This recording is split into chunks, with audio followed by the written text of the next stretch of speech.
The force of the explosion was so great that parts of the car were flung across the park and into Knightsbridge.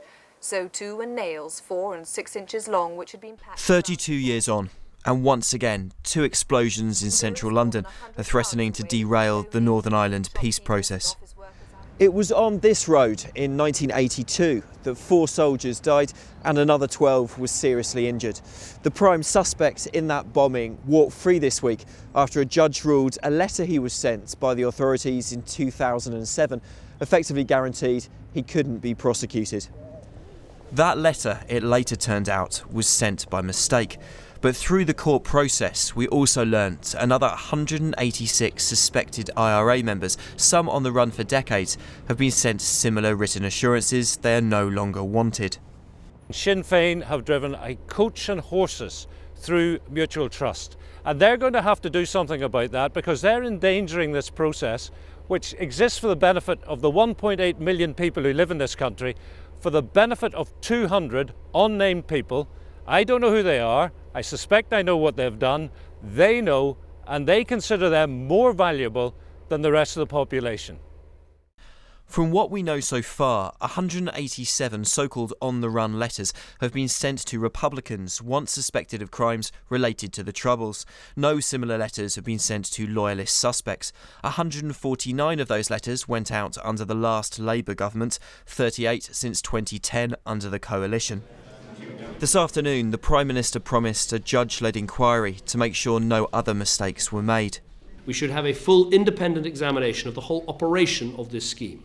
So I can announce today that we will appoint an independent judge to produce a full public account of the operation of this administrative scheme to determine whether any other letters were sent in error. That concession appeared to calm Northern Ireland's First Minister, who until this afternoon was still threatening to resign and trigger fresh elections. I think the Prime Minister and the Secretary of State have been prompt. They have dealt with the issue seriously and in the manner that is satisfactory to me. So yes, I do not intend to resign on the basis that, well, if you get what you want, why on earth would you want to resign? Another attack on the British mainland, this time in 1983. 6 were killed in Knightsbridge after a coded warning came too late.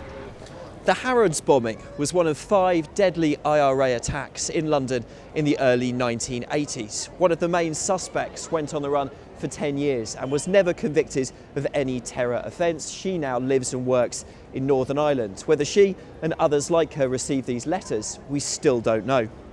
Some unionists now want to see the names of all the individuals sent letters.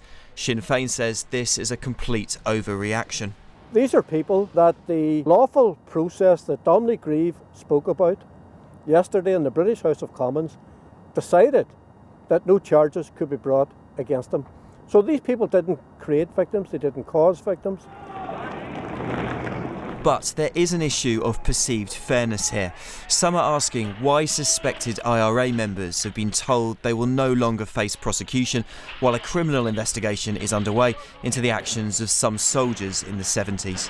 At the end of the bloody Sandy Savile inquiry, with the announcement from the PSNI that they're going to level murder charges against certain individuals, even though the uptake of witnesses coming forward has been beyond pathetic. At the same time, almost in the same breath, we're hearing that those who murdered recklessly will escape justice. That is no justice. There is no balance, and I think that the Prime Minister needs to show leadership and draw a line under the whole matter now. But a blanket amnesty is not for the moment a realistic option. Peace might have been achieved in Northern Ireland, the immediate crisis might have passed, but angry talk of secret letters and deals still hangs over Stormont this evening.